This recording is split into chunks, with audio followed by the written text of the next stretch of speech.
Oh, the weather outside is frightful. But inside is so delightful. It's Christmas in July. Let's review. Let's review. Let's review. What a trend. Season 10. Bum. Bum. Yep, that is right, folks. We have hit our halfway point with Christmas in July. Season 10. Still can't believe it's actually season 10. Almost mathematically, I still can't believe it's almost. Oh, we won't get into that again. So Dragon, here we come upon one of your favorite comfort shows that I have honestly never really given a chance. I don't know. I got to admit, I don't necessarily think this is. I like this episode. I don't think it's the best gateway episode into Monk because it is knee deep into season 5. There are some plot things going on where it's like, like it seems like him having a brother might have been like a big plot point in an earlier season or something. It seems like he might be in between jobs at the moment. I don't know. I'm just guessing. I'm just picking up on context clues. But as a father-son reunion story, I did enjoy this. As a murder mystery, I enjoyed this. I got to admit, Dragon, this isn't much of a Christmas episode, though. Well, I mean, we have a character in a Santa suit, and, we do Christmassy For things. once, it's very selectively Christmas, Dragon. There's Well, not a lot of Christmas in this. There's a reason for that, and I'll get into it once maybe I should take the reins here. Go ahead. All right, so, yeah, I love Monk so much. I love the show. It's a procedural with personality because USA had ambitions as far as the procedural went. The USA Network, because you had Psych and you had this. And personally, for my money, I think this had a little bit more. They had a little more clout than I think Psych did. Psych had popularity with the fan base, but I think Monk was like a little more quality production. Mm-hmm. I'm not trying to put down Psych. I'm just saying Psych was kind of for the modern. No, I think you're right about that. I think Psych was kind of like it was a crowd pleaser. I wouldn't even say it was the more popular of the two, though, because Monk definitely had. Monk got all the Emmys. That's the thing. Monk got the Emmys. Psych got the buzz. And then Mr. Robot was just another thing entirely. But these are it's like a lot of years separate from that. Of course. Like, Mr. Robot is like a different thing entirely. Yeah, it's not very much procedural at all. No, it's kind of the opposite of a procedural. Exactly. So Tony Shalhoub, of course, this show won multiple Emmy nominations, and probably I want to say I don't think he barely ever lost an Emmy. I don't know if he has. I remember he was on a streak. I do remember. Honestly, that might have been one of the things that turned me off from watching the show. Is the whole he can't be that good. He is, Tiki. He is. You saw a little piece of it here. I don't know. I was a brat back in the day. I had weird opinions.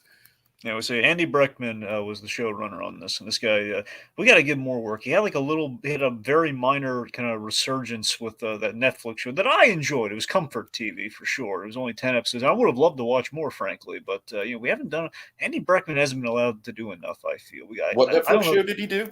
He did The Good Cop with Tony Danza and Josh Groban. Did you watch that? No, but Groban in a police procedural does sound fun. Yeah, and so the idea is Groban. Although I will admit that's a terrible title. It is, but I know it's a play on the bad cop, but still. Well, still, it's just in that show, it's kind of like it's kind of like the Good Dinosaur thing, It's like, yeah, he's a good cop. What are you gonna do? He's not great, but he's solid enough. The Good Cop, the premise, like the Monk-esque sell, was that Josh Groban is a squeaky clean, kind of Jim Gordon of a cop in terms of this guy. He okay, that does sound fun. That does sound fun. But here's the sell. Okay, so that's the son. So his father is Tony Danza. Now Tony Danza was a corrupt cop. Son of a bitch, Dragon, I might have to watch this random show. But he's ever lovable, and everyone on the force still loves him. But it's like, so he's like the bane of everyone loves my dad, even though he's always he's a little crooked, and everyone still loves him. I think you sold me. That's what I'm saying. Breckman's a genius when it comes to procedural and how to kind of liven it up. I'm not saying it's going to dazzle as much as Monk probably would, but I'm not expecting it to. But it sounds like ultimate It is. That's like level comfort food. the good cop's comfort for sure. This is like quality and comfort. That's what Monk is. Anyway, so that's the thing. So let's see. So again, it was a procedure with a heart because you had such pathos and comedy at the same time. It's like, what if Larry David had a tragic backstory? That's kind of what Monk is. What if you had like this very neurotic character, but you learn what really he had. He had his neuros. He had OCD from the beginning, but the idea is when his wife was murdered, it went completely out of way. It could have like a triple tenfold. So that's essentially the premise of Monk, and he's and we'll get into some of the specifics as we go through here. It's like honestly, Tiki, you're not really losing too much here. It's just like it's about maybe one or two references that maybe could be explored, but even surface level, I think you pretty much got the gist of what everything is. But we'll get into it. Point being, as far as the holiday specials go, here's the thing I should tell you at the top. Okay. The holiday specials in Monk are very unique because his wife was murdered on Christmas, so Monk has a tradition. That's in part that's why. Okay, yeah, I mean that makes a little bit more sense. I just obviously I don't have any context for that. I know that's why this episode obviously does not really get into that compared to the other ones. But this one to a different side of him on the familial side. One with the father versus like the usual thing with the wife. Sure. So, but yes, the idea is, it's a very personal thing. The running gag with all these holiday specials is that Monk has terrible Christmases because of his wife dying on Christmas. So yes, that's kind of like a runner with him. So the last episode of Monk is a Christmas episode as well, But when again, I don't want to just throw you in on the deep end. I'm like, let's talk about the last episode of Monk, which barely has anything. That's the thing. So all of these Christmas episodes, with the exception of the one that we have covered, one episode with Monk and the Secret Santa already. And that was him in the Santa suit. So we've covered at least. I totally forgot about that. That's funny. That's what I'm saying. So my memory's shit. Now I could be wrong on that. I am Tiki. I swear, I'm pretty sure we covered. I think you're right. Because I remember talking in depth about that scene where he had Tony Shalhoub in the Santa suit. So that first one was as Christmassy now he's as just it got. got a sad little elf hat. Yeah, so that's what I'm saying. saying. He doesn't even have the suit; it's just a hat. Yeah. So that's as Christmassy as it got. Then the rest of them just happened to be set around Christmas, and the runner is until the end of the series. I mean, given the circumstances, it makes sense that they wouldn't go full ham with the Christmas stuff. Yeah. But the biggest recurring thing on Christmas, with the exception of this episode, is that his wife gave him a gift, but he refused to open after she died. So there's always some Star-Lord stuff. Nice. Exactly. I mean, exactly. And I don't want to tell you what it is, but yes, exactly like so. So that's the thing. So there's this. It's the recurring thing of like everyone's like, "Hey, come on, open the gift." Like, no, not until I saw her murder. Right. That makes sense. Is that kind of like the hook for the whole show? Him trying to so Monk has two desires in the entire show. And one of them you heard referenced it towards the end of this episode. So Monk, after his wife died, he essentially he retired as he's a consultant for the police. He used to be a detective, but he kind of, because of the loss of his wife, he retired, or at least he was. Okay, so you see the wording on that, I wasn't exactly clear if he was like in between jobs because of like a storyline or what. That's the thing. He's like a private consultancy. Okay. It's like Sherlock Holmes. The idea is like he works with the police, but he does get paid for like his services with the police, even though he doesn't really need it. He doesn't do it for the money. He does it for he wants to be a cop again. Like he was like, it was almost like not a psych eval, but essentially kind of like he was ejected because of his psychological state at the time. That makes sense. Because again, his OCD was getting in the way of the job because again became so bad he couldn't. The argument was made he couldn't do the job anymore. But just the whole premise of like someone with severe OCD on a crime scene, Exactly. So that's ever since the first episode, he's been on a campaign to get to be reinstated. He wants reinstatement. Okay, got it. It's reinstatement and solving his wife murder. Those are the two goals of him for the entire series. And the last season does resolve both of these plot points. All right. So there you go.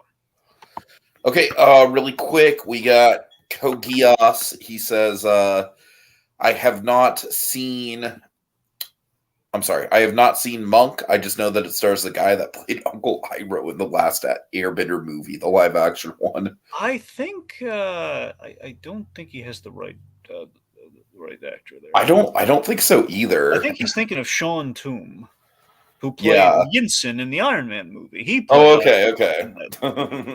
I'm pretty sure. Richard's Victims also says Psych greater than Monk. But I Monk is mean, good. look, it's a fair argument. I won't lie to you, but yeah, Monk is really good though. That's literally not an argument. It's just an opinion. All right. I'm sorry. Semantics, grammar Nazi. I'm sorry. Anyway, All right. You ready? yeah. Okay, so we start things off. Dragon, tell me this whole opening scene didn't feel a little Better Call Saul-esque. Well, I mean, I guess. I mean, it's I don't know. It's very Just in the southern. Davis and Maine of it all. Sure, there you go. I guess it does. Or I'm sorry, not Davis and Maine. Mesa Verde. Mesa Verde. What did you? Oh yeah, right. Oh yeah. Little Kevin Walktell-esque, yeah. Yeah, that's what I'm saying. This seems like a shenanigan that Kevin Walktell would find himself in. So in the structure of Monk, every episode opens like this. We open on. I kind of figured, yeah. We open on them. So that's the thing. The interesting thing with Monk is that there's not always a mystery behind who the murderer is, but more so how they did it, or like when our guys are going to find out who did it. That's usually kind of like. Well, I actually kind of one of the things I did like, and I imagine that this is part of the appeal of the. The structure of the show is I kind of like the intrigue of, putting the pieces together of exactly how it's going to tie into the main plot. Sure, there's a little bit of that too, yeah. Yeah. So we have this opening murder scene in which we have a reef on the front of the truck. Yes. We're in Texas. I guess trope, wreath trope. I guess Yeah. I wouldn't necessarily call a wreath on a truck a trope. I mean, it's a Christmas decoration, and you do see, I think we've had like trucker Christmases before, haven't we? Trucker Christmas, yeah, that possibly. I'm just saying, in general, the truckers put like festive things on the front of their grills, and I think we've done that for Christmas if we've seen a truck. I think we've had like holiday deliveries or something before. Fair enough. Kogia says, "Yeah, wow, I got the wrong actor. I really know nothing about the show." Yeah. Well, I mean, I appreciate that you're still here in the stream, even though you know nothing about the show. That shows your commitment. I appreciate that. So we have our two partners who run the Tiger Bay trucking outfit, Ben and Ken. So, Ken is kind of a close name to Kevin. All right. Okay. So anyway, the thing that's really Better Call Saul-esque though is the tie. Yes, the bad tie. The tie just very much seems like an Albuquerque verse costume design choice. This is a little foreshadow to Monk's father, who got him in Secret Santa, so he gave him the bad tie for Christmas. I'm sorry, Dragon, say that again. Monk's father, a little foreshadow. Monk's biological father. Yeah. All right, we needed to get it in there once. I was gonna wait until he actually showed up. So thanks for that. You know what? You knew I couldn't resist. Yeah. Anyway, so point being, got the tie in Secret Santa. Ben is revealed to have been buying recycled parts for the trucks, which is putting truckers in danger. And he's pocketed the cash, and he says, like, "Where's your proof?" "Oh, the proof's in the engine." And of course, as he demonstrates, looks at all these recycled parts, the tie gets caught in the fan belt. And what happens, Tiki? A very graphic, like he starts choking to death on the tie. It's like hanging by tie. And as his feet are on the tire, and Ken has a decision here: is he going to cut him free? Like, no, he's not. He's not going to. He's about to do it, and then he stops. He realizes all my problems go away if Ken goes away. So Ken, he basically kicks his legs out from under the tire, and he dies. So, yeah. Well, here's something. Here's one we can actually pull here: Christmas murder. Yes, no, that is definitely a pull for sure. There you go. All right, so then, of course, we have our Randy Newman opening, as we tend to do with Monk. Anyway, so now we're at Nato. So the idea is that he has an assistant. They had two assistants throughout the series because they had to recast the main assistant after 3 seasons. So this is Traylor Howard. He's basically the assistant for the large majority of the show. About 5 seasons out of the 8, she's the assistant, Natalie here. Richard's Victims asks, are you Team Sharona or Team Natalie? Excellent question, Natalie, all the way. All right. Look, I like kind of like the 2 main women on Cheers. I mean, but there's no romantic thing that shows. Okay, That thing. There's literally he's married to his wife even though she's gone. So he that never. makes sense. Yeah, Yeah, yeah. that's the thing. But that thing. So basically, Sharona was an I do actually get the like. sense. Tell me if I'm wrong here. I get the sense that there is a little bit of a like a father daughter kind of bond with the with Julie. I think her name is. Well, yeah. Her name's Julie. I'm just saying I wouldn't say father daughter. Okay, I wasn't sure. Again, I was kind of picking up context clues. Like honestly, that one scene with the phone call, I kind of thought like, oh, maybe he's had a bunch of heart to hearts with her, and they're kind of flipping that on her on its head. But anyways, okay.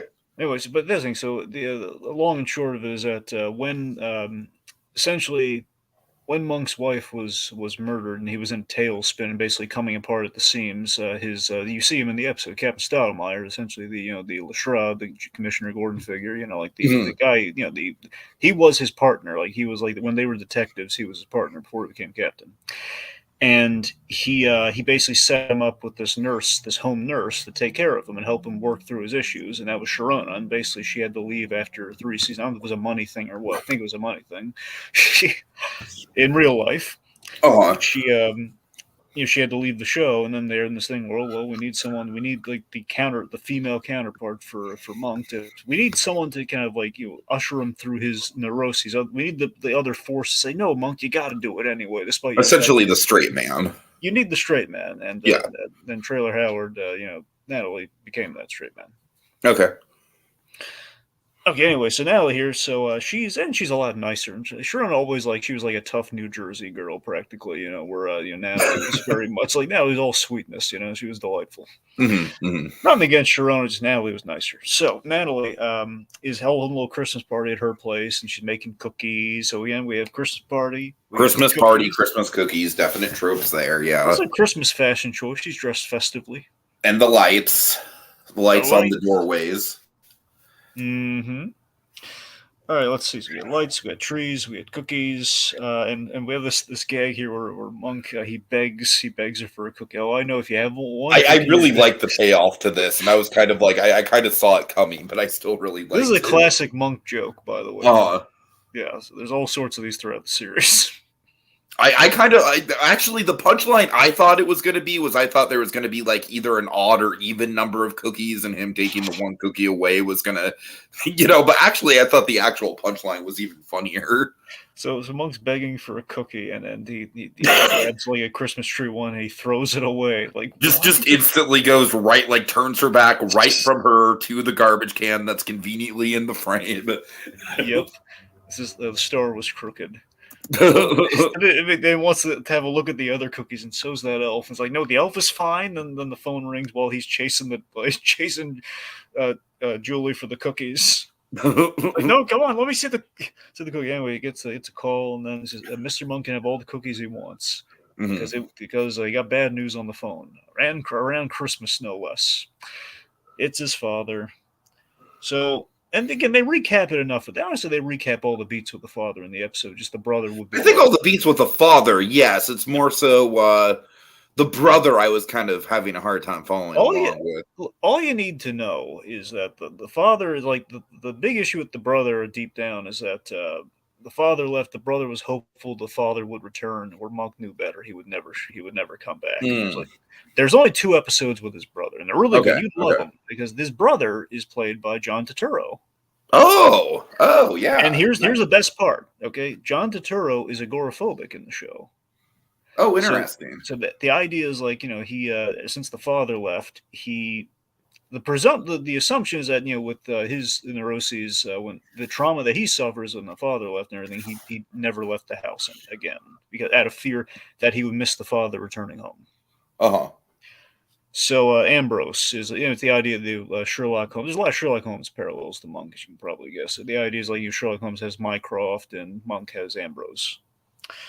Anyway, so the last time Monk saw his dad was when he was 8 years old, and he left for Chinese food. And they always say that when they reference the monk's father, it's like, well, he left Chinese food specifically. Yep, he left to get Chinese food, and he waved and never came back.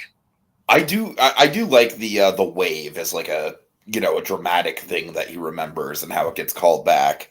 Oh yeah, and his mother never laughed again, and Yeah, we saw his mother once in a flashback, but presumption she died in '94, so the mother passed away like long ago in the Hmm. show. Anyway, so mother never laughed again. The family is very family's complicated, and I love his answer here. Monk's just he's not letting it go here. It wasn't complicated. He waved. Yeah, yeah. All right, let's see. So we learn. So we're at the station. There's a traffic stop that led to got basically he started shoving a cop because he's desperate for this job and he's like, "How dare you stop me?" And he shoved the cop, got into a fight, and then he basically name dropped Monk so he can get out of jail. Oh, this guy he's talking to, you said he was kind of his Gordon. Yeah, this is Ted. Do you recognize the actor? Ted Levine, you're gonna have to remind me what he's from. I recognize the name. Buffalo Bill from Silence of the Oh, Lambs. duh. Okay, duh. Yeah, so Ted Even Levine that here. name sounds like a serial killer. Granted, I'm just biased because of the Bundy thing. I don't trust Ted's. Okay. Anyway, well, remember, it's of course the character he played did borrow from Ted Bundy's playbook. Exactly, exactly. Okay. Regardless, though, Ted Levine, good guy. He plays Leland Stottlemyre. That's Stottlemyre is very much his Monk's friend. Who it's really interesting because in the first season he.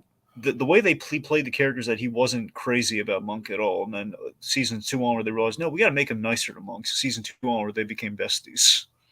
Yeah, that's nice. I get the feeling there's a lot of camaraderie there, even though I haven't really seen any of it. Just the two actors play off of each other really well. You get the sense of genuine concern that he has. Yeah, exactly. And Stottlemyre's like a standout character. He's wonderful. I mean, it's kind of like if you mixed Bullock and Commissioner Gordon together, you get Stottlemyre. It's kind of the fun. I'm not gonna lie, I do love the man's mustache. That's what I'm saying there. Anyway, so so he gives him the lowdown. They basically used his name to get out of Dodge. Learns his father is a truck driver. Now, to me, and admittedly, though, I think this is kind of a retcon where the father presumably was a writer of school books, and I think they just wanted to put him in a truck driving situation for this episode. So they're like, no, time's passed. He probably became a truck driver. It makes sense. Yeah, you know what? It's been 20 years. Yeah. 20 or 40 years, right? Yeah, it's been 40 years. Yeah, that's a lifetime ago. They literally say as much. Yeah. So I buy it. I'm just saying, I never thought about it until I had to go through with a fine tooth. Oh yeah, that is probably different. I wonder if that's why they made that choice, just to do this road trip episode. I mean, I imagine so. I think and not to mention, I think the truck driving thing, it actually does play in really well to the murder mystery. So, yeah. So, Jack Monk, he is speed reading. I like that we're showcasing a little bit of the DNA that did get passed on from him to his son. Where Jack Monk does have potential, and he was a writer. So he's speed reading through some books here. So like, what's the rush? I'm old.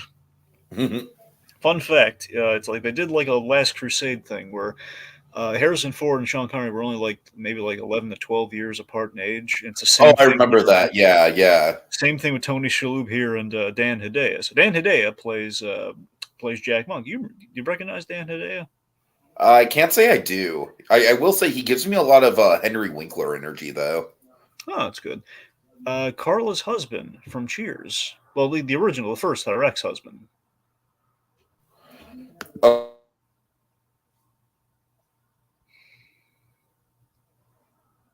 Dragon, you're going to have to take over for a minute. I'm sorry. Okay. So, yeah, anyway, Jack Monk here, of course, played by the wonderful Dan Hedaya. Yeah, it's a 12-year age difference between him and Tony Shalhoub, oddly enough. Regardless. So they have this gag where he mistakes Stottlemyre for Adrian. So, oh, you look just like your mother. And of course, we kind of sell this guy does have a lot of user in him. He's very much kind of a user. I mean, there are some shades in there, but still, he's at the beginning. He's very much like, as much as I use my son, try to butter him up so he can get me out of this situation. It's like, this man looks just like your mother. Just trying to steamroll past the fact he didn't recognize the son he abandoned 40 years Yeah, later. that was a fun gag. Yeah. Anyway, so Dan Hedaya, Carla's husband from Cheers. Got it. The first one. And, he was the Tuttle in the Addams Family movie. Okay. Pops up in a bunch of stuff. I'm just, highlighting that. Anyway, he's also in Gotham, appropriately enough. So, anyway, so you have this thing of how are you? Like, how? What did you just ask me? Like, how are you? It's a greeting. So basically, Adrian just wants to cut through. Like, what do you want? It's like well, you can call me Dad or Pops, Papa, thumbs up from Poppy. We'll take any of those. Yeah. So he wants two things: A, forgive your father; B, get me the heck out of Dodge. I gotta get to Phoenix by early morning. So Monk is he's very justifiably incensed here. It's the fact that you called me 39 years later to fix a parking ticket. Yeah, it's pretty much like he just wants to bail him out, and that's it. Yeah, he's trying to take credit for I read you Sherlock Holmes every night. That's what made you a great detective and everything. So again, Monk's what do you say? I say goodbye, and you don't fault him at all. You get no, just goodbye, man. But then Stottlemyre knows Monk, he's not a young man. Okay, this is you'll never see him again afterwards. Promise. But he knows Monk's going to do the right thing. I love how we play that bit silently. He puts the hand on the shoulder. He knows he's going to do the right. He's going to get him out of there. Yeah, I do really like all this stuff with Stottlemyre, where he's just kind of gently nudging him into the right direction. Again, I get the feeling in a very short amount of screen time, I get the feeling there's a nice connection between the two of them. For sure. Let's see. So then we have Randy. Randy is like the idiot lieutenant who is kind of like the comic relief to Stottlemyre. So the idea is he's like the guy who says the stupid stuff that the Monk corrects. He's very much he's Chief O'Hara essentially. It's Randy. God. Yeah. So Randy here, he says it's an honor and a pleasure to Monk's dad. Because he knows again, Dragon, it is just very awkward sometimes when we do these shows. I just don't know, because I don't know. It sometimes feels like these characters just kind of get shoehorned in, like, oh, we got to get Randy in there for a moment. Yeah, well, even so, just still, the dumb guy. I think it kind of reads. He's like looking at it with clean eyes here. It's like, okay, it's an honor and a pleasure. Well, why? Like, I don't know. It's just an honor and a pleasure. I could be wrong. All right. So let's see. So we basically we have this thing where the father is offering to stop by, and it just Monk's just like just go, and then Lewin's like, you go on, ask him. You know what? Ask him. And he says like, what would you like to have Christmas dinner with me and Ambrose? He'd love to see you. It's just like, well, no, I'd love to, but why don't you come with me? It's a 3-day drive. Mm-hmm.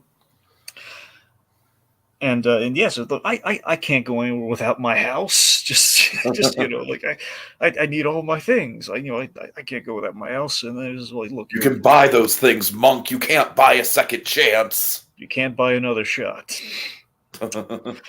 So Monk goes for it. A little out of character, but he goes for it because it's under the circumstances. It's a once in a lifetime opportunity. He's got to go. I do like the gag of him just knowing so little about trucks that he tries to climb in through the driver's seat. Yeah. Other side. So we have the reveal, our acting reveal here, practically, of the Tiger Bay Trucking Company that connects to our murder plot.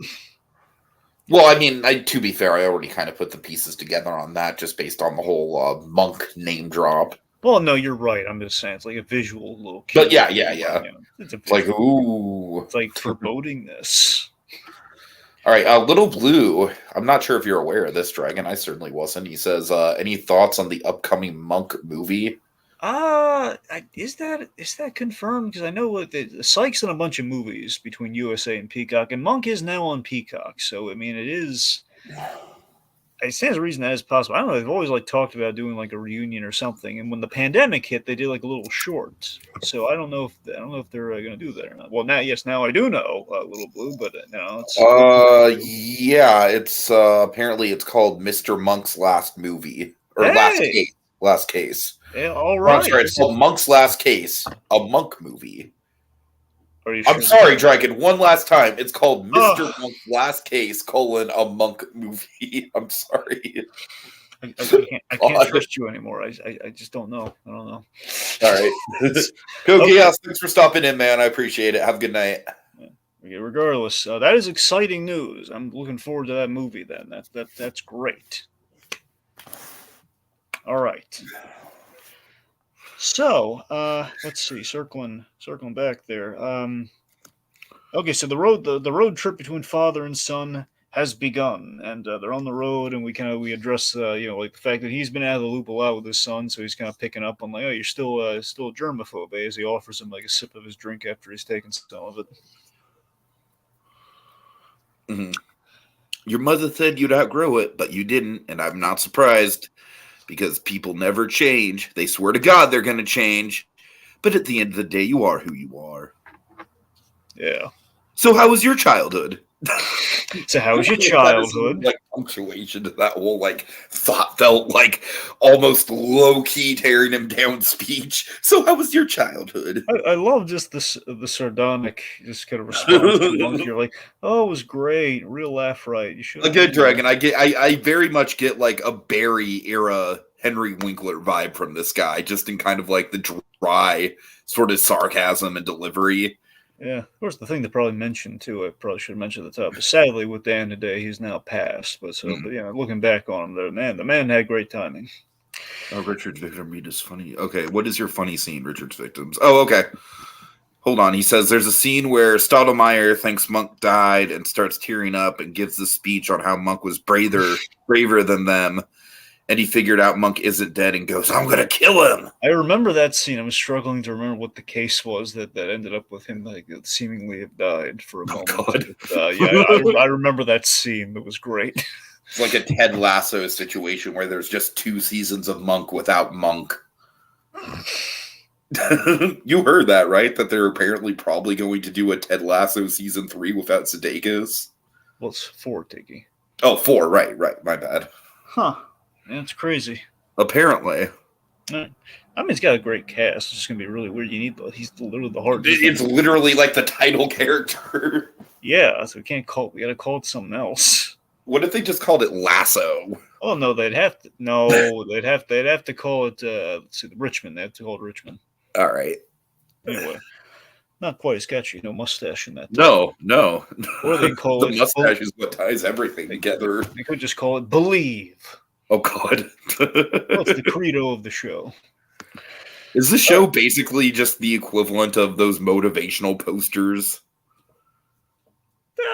Like the hang in there cat. I don't know. Okay, I'm sorry. Yeah, can we just all right? Sure. Sorry. So, well, let's see. So, anyway, so that was childhood. Laugh right. You should have been there. Says, yeah, I should have been. You want to get into it? Okay, let's get into it. Also he mentions that we establish the rattle. He hears like this rattle sound. Says, no, this happens. And he says, I never. It's like riding a bike. You want to drive a truck? It's like riding a bike. He says, well, I never learned to ride a bike. Had no one to teach me. Then he addresses the whole. Okay, I want to get into it. So the reason he left was that it was because of a fortune cookie. I gotta tell you, this might be one of the most pathetic excuses for abandonment I've ever seen in any form of media. Well, here's the thing. There is a question of later on if he made. What's even more pathetic is the fact that like he totally miscontrol. Like going on a fortune cookie is one thing, but then like literally like stretching. It says "stand by your man," and he stretches that to be like, well, I'm my man, and I got to stand by me. Muriel Finster pointing at herself. Me! Please. Right. Yeah, so it is a little ambiguous if this is the truth or not, because later on he has a real darker reason for leaving, but it's a question of if he just said that to wound him or if the fortune cookie thing's actually true. Oh, that's true. Yeah. I mean, it's up in the air. I mean, you could just take the fortune cookie at face value because it does sound like ridiculous to the point of like stand by your man, which again, in the way you should have interpreted as like stay by your son. But no, anyway, so he's been driving ever since. So oh God. Anyway, so then he learns that he's Jack Monk Sr. Mm-hmm. So that means there is a Jack Monk Jr. So this is what now later on, like I think it's like 2 seasons from now, we do introduce his half brother. We set him up here, and we do actually see him in one episode. He's played by Steve Zahn. Oh, that's fun. That's That's the fun. thing. So Steve I Zahn like plays the that. slacker, as we learn I could later in the totally episode. picture him as the slacker. Yes, So he yes. plays, like, Oh initially man. we lie and say he's an orthopedic surgeon. Later on, we reveal he's a lay around putz. So we're gonna see Adrian Monk having to deal with the lay around putts later seasons. So anyway, we set the half brother here, and he's a picture of him on a bike. Oh god. Anyway, also I left his. If it makes you feel any better, I left his mother too, which then leaves just Tony. Why would that make me feel better? Tony Shalhoub has flawless delivery. Like, why would that make me feel any better? So, oh god, so it's just great. Just This the whole idea exchange right here might be the most Winkler-esque delivery for me. The whole, like, he offered for me to come live with him, but what am I going to do? Sit on the porch all day and pet a dog? No, not for me. Yep, that's yeah, you're I right. don't know. Tell me that's not something Kusanov would say. Well, yeah, but you gotta remember, dude, when we think of it's so weird the way we think of Winkler now because there's like two generations. You have the happy age generation, which is No, like I always get thinks that, and I everything's okay. imagine that right now, like in this era, like Winkler was probably like more Tony Shalhoub's age in this era, right? That's about. I mean, Roughly. yeah, roughly. That's the thing. So Monk wrapped up in 08, so I mean, it's. I'm thinking with this, like it's probably let's see, 08. This is maybe like Scream era, roughly Scream era with Henry Winkler. You remember he was the principal in Scream, right? Yes. There you go.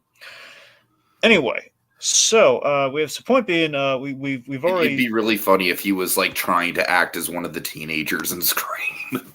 That would be funny.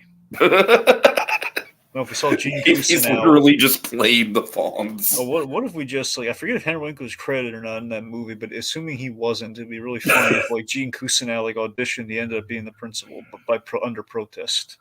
Like, I can do it. Just let me audition. Oh my god. Anyway, so the point being, it's like well, he offers to teach him how to ride. Well, pull over. I'll teach you how to ride a bike. It's never too late. Monk says, yes, it is. Mm-hmm. I like how firm Monk is being here. Yeah, that's the thing. So Monk's, we see Monk's Christmas curse is in effect here, where we have Natalie's Christmas party, Natalie, and we have eggnog. Eggnog definitely a trope. I would say 12 Days of Christmas is a trope. Yep, and we have Christmas carols, and we have we have Monk. We have Monk calling from a phone booth, and we have the sad. I just love how Natalie is just so optimistic about it going well. She's like, I'm going to put you on speakerphone. And I love this thing what Monk does. I don't know how you would feel about this. I'd like to think you'd like this, but I don't know. There's an authenticity to Monk where so often in the show, you'll have these moments where you imagine like, okay, and Monk's gonna be great and all better, or at least in this moment, like things are gonna go smoothly for TV reasons. Where like, no, it's gonna be a little awkward. It's gonna be stumbling over itself. We're like, sure. Hey, Monk's gonna call, and again, we're expecting good news for the holiday season. Then everyone's gonna be bummed out and sad when they hear like Monk calling. Says, "This is a big mistake. I gotta go home." God. It's everything. He lied about everything. There's a Jack Monk Jr. who had a bike. So then the moment where he asked to talk to Julie, like I said, Dragon, I kind of misread this moment a little bit because like the music gets a little bit sentimental. That's kind of why I thought there was more of like a surrogate father thing going on with her.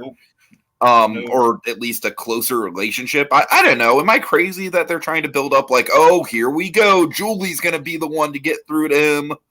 Nah? Okay, I totally just misread that. I mean, I'll tell you. It's interesting how much I misread that. If there's any look, I'll tell you this. Okay, so both female counterpoints to Monk had children. So Sharona had a son. Now that son, I'm not saying they were full on like he wasn't necessarily the father figure, but he did respect the heck out of Monk, and he did like. Oh, nice.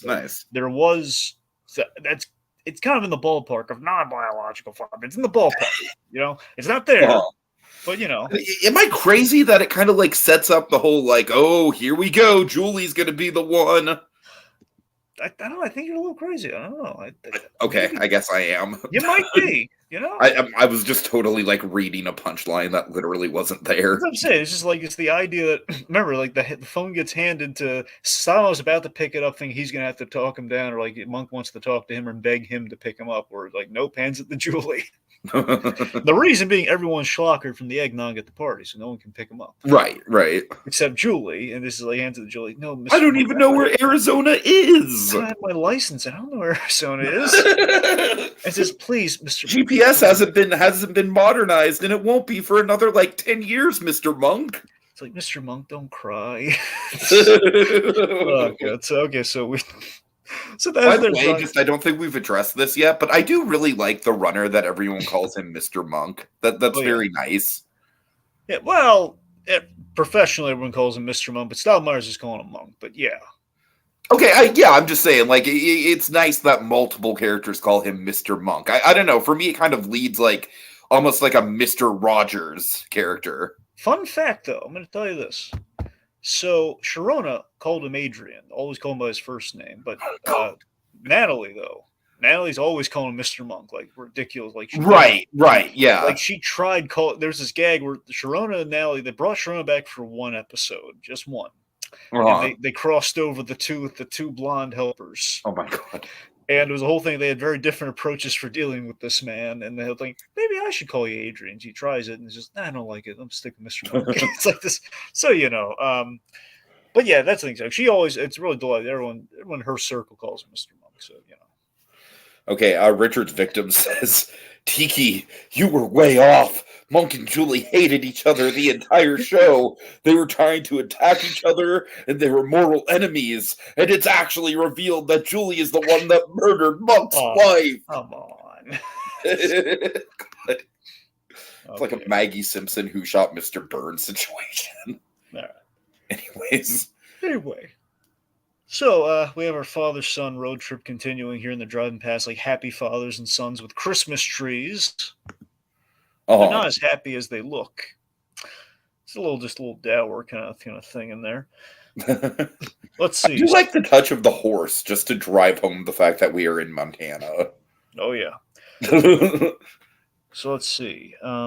So they're driving through, and Monk learns that his father's been given this nonsensical route to drive through because it's making no sense. Like, okay, we're going to Yuma despite having passed through. We're going to have to go back to Yuma despite. Okay, this is a dumb joke, but he specifically says he needs to get to Yuma by 4:00, and I was like, God damn it! Why couldn't they have written that he needs to get to Yuma by 3:10? That's low hanging pop culture reference fruit. Right. Anyways, the point being, they're going one of to the Phoenix. most underrated James Mangold movies. Yeah, I forgot that was James Mangold. Yeah. Wait. Didn't 310 to Yuma a remake though? Yes, it is a remake, yes. So James Mangold did the remake then, right? Yeah, he did the remake, yeah. I'm not crazy. Okay, I just want to make sure about that. Okay, yeah, so they're going to Phoenix, but they're going to have to go back to Yuma despite the fact they passed Yuma to get to Phoenix. Like, why are we doing that? So he calls the boss to make sure, maybe you're right. So he calls the boss. And the boss just gives a totally reasonable, non-sketchy answer that just doesn't raise any red flags whatsoever. Yeah. Well, yeah. So he actually doesn't. He's actually very pushy about it, and it raises a ton of red flags. Yeah, the whole reason they're doing this venture is that man seemingly has found religion. He bought a bunch of toys to be delivered to to kids through this route, and the whole reason for this janky route is they're retracing his childhood homes or something like that. Yeah, that's exactly what it is. This monk saying that doesn't make any sense, and then they guys just follow the rules. Is that man found religion? It's like. Someone's not clicking. This is where Monk thrives. Monk always finds the little the inconsistencies, the small little minute, again, the obsessive compulsive details that kind of bring him these things don't add up, and he kind of pulls on the thread until the whole case unravels. So, Dragon, really quick, Richard's victim saying the big difference between the humor of Psych and Monk is that Monk's humor is a lot drier. He's wondering if you agree with that. Yeah, it's accurate. That's an accurate summation of that. Yeah. Okay. Monk has set pieces. The Monk does have some non-dry set pieces, but on the whole, there's actually a pretty decent set piece at the end of this episode. That's what I'm saying. So Monk is known at least for having at least one set piece per episode. Anyway. Let's see. Anyway, so we have Jack and Monk. They are they're dressed like Santa Claus and an elf. Again, it's not really an elf costume. It's more of just a sad lone elf hat. Yep. And Monk just looks so out of place and awkward in this. I mean, lovably awkward, of course. And rest assured, when the big choking thing happens, he jumps into action, but he looks so uncomfortable. Oh, absolutely. So we have a kid questioning, isn't Santa the greatest? Like, I don't know. That was honestly the biggest laugh in the whole episode for me. Just the whole Monk is just getting, he's just going through the ringer with this asshole. This asshole who literally abandoned him as a child over a fortune cookie, and then this child, this naive child, is like, that man is the best man in the world. I don't know, but you don't always have to. Santa Claus, you only see him once a year. It's like, the kids give him something to kind of chew on there. Uh-huh. But yeah, it's also the fact that like he left him and had another family, and then left that family too. Right. Like, again, how is that supposed to make me feel better? Yeah. But again, just this kid, he's so precocious, just tugging at Monk's sleeve. Like, isn't he the greatest man in the world? God. I don't know. That just tickled my funny bone, man. That got to me. And then Monk's just dry reaction to the whole, like, I don't know. I don't really know him. All right, so Dragon, we have another trope. What is it? Bad presents. Yes, so these bad presents are laughably bad presents.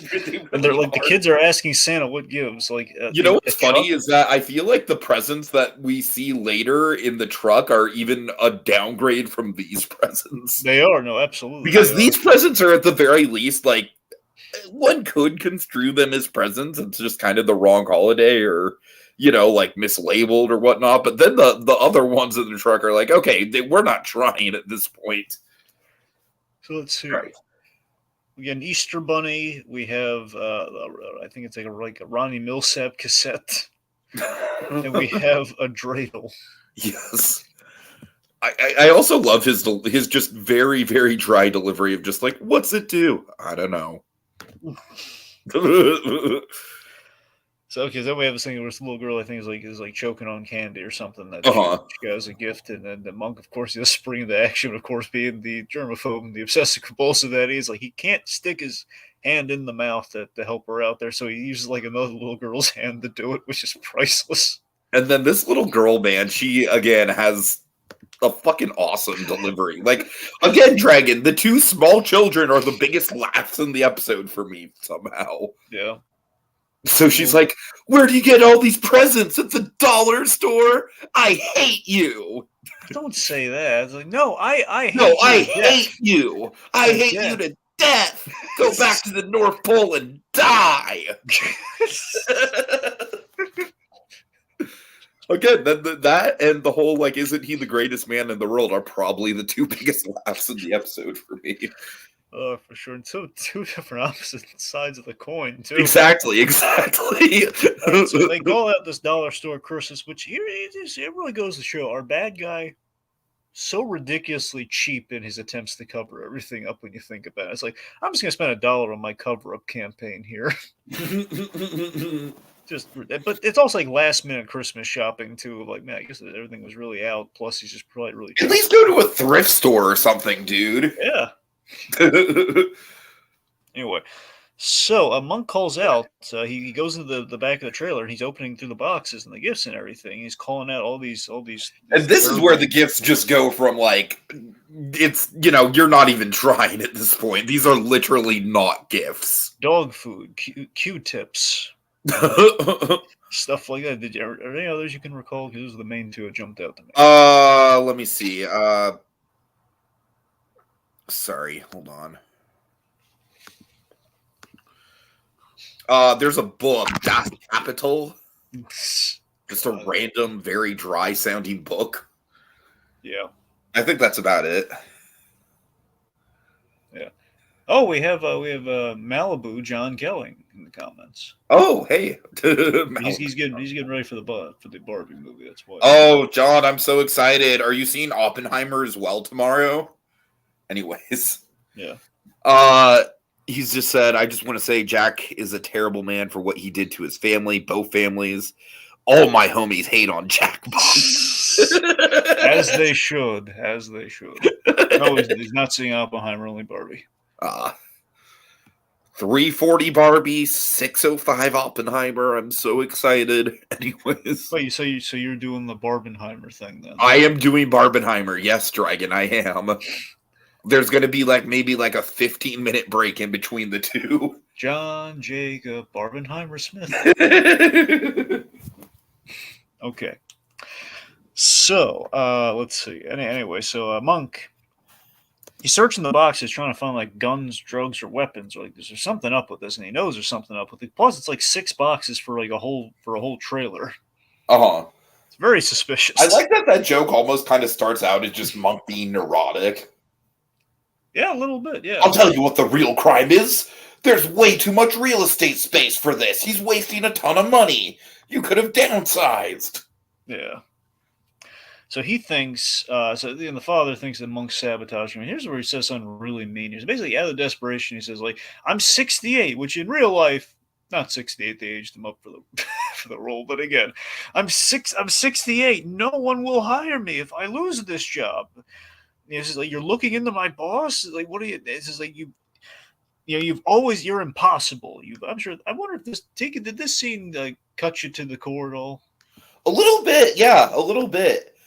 And honestly, I can relate to his desperation as far as trying to keep the job too. I kind of relate on both sides. Yeah, so he's saying you've been impossible. You've always been impossible. Your brother, your mother. Now I remember why I left.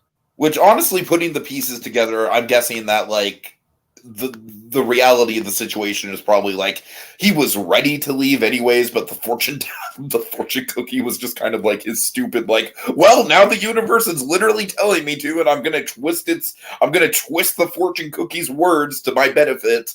Yeah, the cookie story sounded too specific to be completely made up, so that's probably right. It is probably somewhere in the middle there, where those are the contributing factors that he tried to kind of disguise with the full-on cookie story. But yeah, it's a really, that's what I'm saying. We never shy away at all from the tragedy in Monk. I mean, at all. So this is really sad that he left it, because again he did give his son the spark to be a detective with those Sherlock Holmes books. I'm sure to some degree. They the boys loved their father for 8 years. Then he just left and never came back. And again, I feel worse for his brother Ambrose. Again, they never spell it out, but the Halloween episode that they do is that he's convinced the father's going to call or show up on Halloween, and so the whole episode he's always refusing to leave. So you have to imagine perhaps that's why he was landlocked to the house the way he was with his agoraphobia, which is tragic if that's the case. Anyway. So let's see. So that's the last straw. Understandably so. Yeah, there's something that's really gut wrenching and mean that he just said to him there. This is lets him go. This is well, you know where to find me. He says, yeah, getting Chinese food. Yep. And he gives the wave. Yeah, gives him the wave. All right, so then we have a pair of hunters finding Ken's body. So, the murder is back on the board here. Mm-hmm. Okay, Monk's doing the sad Hulk walk all the way home. Yes. In a very straight line. Very straight line. Jack, meanwhile, he calls Val. Val's the office girl, and basically learn that they found Ken's body. Ken had gone missing. They haven't heard from Ken now. They found the body. Speaking of Ken. Uh-huh. So they're at let's see. So they're at the he's at a truck stop and he's talking. One of the BS reasons they gave for why I have to take this is it's gridlocked with construction along the way. So going this rail will help you beat. Which that is just I think it's good writing just because that is very, very easy to to disprove if you talk to any other truckers. So yeah. It's good writing that he kind of came up with that out of desperation, but it's not you are not going to get away with that for long. So he figures that his son was actually right, and he pulls up to him and is like, how'd you find me? I knew you'd walk in a straight line. Mm-hmm. So his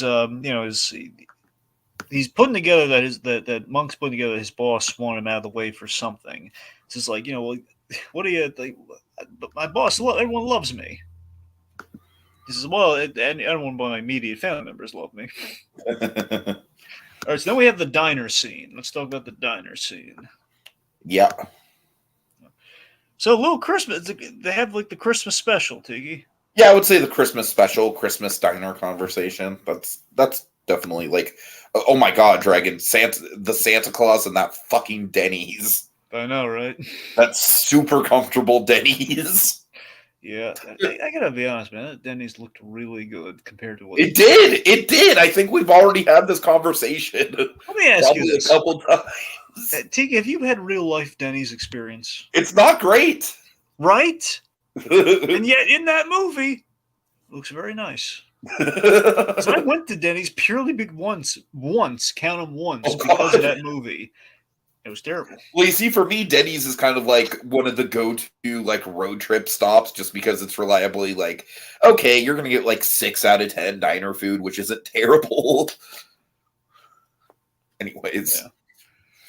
All right. So we have this really nice bit here where they're starting to come around, they're starting to bond, and in this moment here, he says like, he sees the food, it's touching. Oh yeah, it is touching. No, the food, it's touching. Oh yeah, I forgot. And he does the thing probably 100 times when he was when he was a kid. He separated the food for him on the plates, which is a nice gesture. Yep. Let's see. So also shows him a picture of True. That's the real start of the healing journey. Shows him a picture of his wife that he carries around with him. Says like, I'm glad she was there for it, which was nice. All right. So right now the plan is like, well, I guess we go on the route and see what the next clue is. So then we have a little bonding montage, Tiki. Yes. See Monk sleeping in the back to Silent Night. Anyway, so I would say holiday travel. Yeah, holiday travel for sure. Yeah. Let's see. So we have this gag with the gas where Monk can like time it exactly, so it's gonna be like like $100 even. Let's see. So then we have Monk's wearing a trucker hat, but I'm convinced the hat is specifically designed to look like Sherlock Holmes' hat. A little bit, yeah. which is a nice touch. So of course now he's like wearing trucker attire and everything too. Versus we have this thing coming over the radio. We got a plain brown wrapper. Be advised, like plain brown wrappers. Oh, we'll be sure to pick it up if we see it. Like, no, it's an unmarked police car. So this is where we get the plot point about the memory chip alibi. So basically this is where Monk solves the case. Essentially, he solves like why they've been led on this wild goose chase and how essentially what the plan is here is that. At least I guess at this point in time, I don't know if this is still the case or not, but essentially there's like a thing where it would track the mileage and the locations and basically the GPS on the truck of where it went. And basically before 5,000 miles, it would indicate, okay, the boss was the last person to see Ken, then he died. Be proof that the boss is linked to this crime. At least it'd be a start to investigate and everything. And then the brake lines sever because he cut costs and cut corners on these trucks because of all the cheaped out parts that he did. So basically, they're now driving without brakes. So action set piece, Tiki. Well, I really love this action set piece just because like it's almost kind of like anti-speed, right? Yeah. It's like we cannot go over 2 miles. We have to stop at 2 miles. Yeah, there's great tension there of like, oh no, we don't want him to go over 5,000. Yeah. I do kind of I'm not really thrilled about the fact that they just sort of like whatever over the rest of the details of them. I mean, I'm sure they explain it well enough, but it just kind of feels like the stakes were kind of there for nothing. Well, because it was resolved very easily in spite of them failing at this in the end. Well, I mean, Tiki, it is built in. If truck drivers lose control of their brakes, they have to pull over to those sides of the road, though. No, I know. I'm just saying, like with the with them losing the actual GPS, the GPS reset itself. Well, I don't know. We set up that route and we saw how the man died. I don't think it came. I think they. I don't know. I guess the tie. Yeah, the tie is definitely. It was kind of, I don't know, to a degree was a match. Maybe I guess what we're missing is I kind of wish there was a scene where they discovered the piece of the tie. Okay, you might be right about that, but then again, you have like the reveal though, so it's kind of sure. It's a reveal of like Anyway, okay, so we have the scene where again they're kind of like it's a runaway truck, and Monk is panicking like you didn't even push those buttons over there. So he tells him to jump out. Son, save yourself. I can't leave you here. And they're searching for a runoff. And then we have the apology here, which is, I was a bad father. He admits, like, but you have Jack Jr. Says, Jack Jr.'s a putz. He lives in my basement. He's not a doctor. I want a son I can be proud of. I didn't know I had one in San Francisco, which is nice. Yeah, yeah. Anyway, so then, of course, he says, Dad, there's the runoff. And he's just overcome with joy. He's like, you called me Dad. So it's 5,002 miles. That's not good, but we're going to see him get out of Dodge by the end here. So Monk and Jack return to the boss for the classic Monk summation. He summarizes how they did it at the end of every episode. So we have that here. So he brings cops. He does the summation. We have basically we have the gag with the whole he mentions to his father for the first time he's an ex-detective, where he says, I'm hopeful for reinstatement. You want me to make a call? Oh, God. Again, that's kind of where I was thinking, like, wait a minute, is there like a plot point that I missed? Yeah, so that one actually, honestly, I think that one's the main one. It's the main contextual thing. Yeah. But yeah, so he was a detective. He's a detective, but not in the official sense at the moment. But again, he keeps trying, though. Keeps trying for the reinstatement. So, okay, let's see. So they have also this I love how the bad guy just is so uber suspicious here, where he says, like, well, you don't have the GPS. Well, you're getting awfully defensive at that GPS. I know, right? It's like, there are cops right here, Well, we don't need it. And they reveal the piece of the necktie caught in the fan belt. I love how he's just literally speechless at that. He's just got nothing. I love that they're doing the hand pose. Like, Jack is doing his son's hand pose, and he does like the interlocked fingers, which Monk many times does. So then we have our happy-go-lucky ending here, where Jack. Come on, you gave me two thumbnails to pick from, Dragon. Did you really think I wasn't going to pick this one? I mean, I was afraid you. I don't know. I didn't know. I was afraid you might not. This is a perfect image. This image summarizes the whole episode. I was afraid because you couldn't see the father that much with the sunglasses and everything. I didn't know how you're gonna. I don't know. It's the bike. The bike is the main takeaway. Yeah. No, you're right. Plus, the fact the bike's kind of cut off is a little. Also, I kind of like that. I might just be crazy here, but in this picture, it kind of looks like the father's on a skateboard with the way his arms are. Yeah, a little bit. Like, come on, son, ride with me. So he teaches Monk how to ride a bike.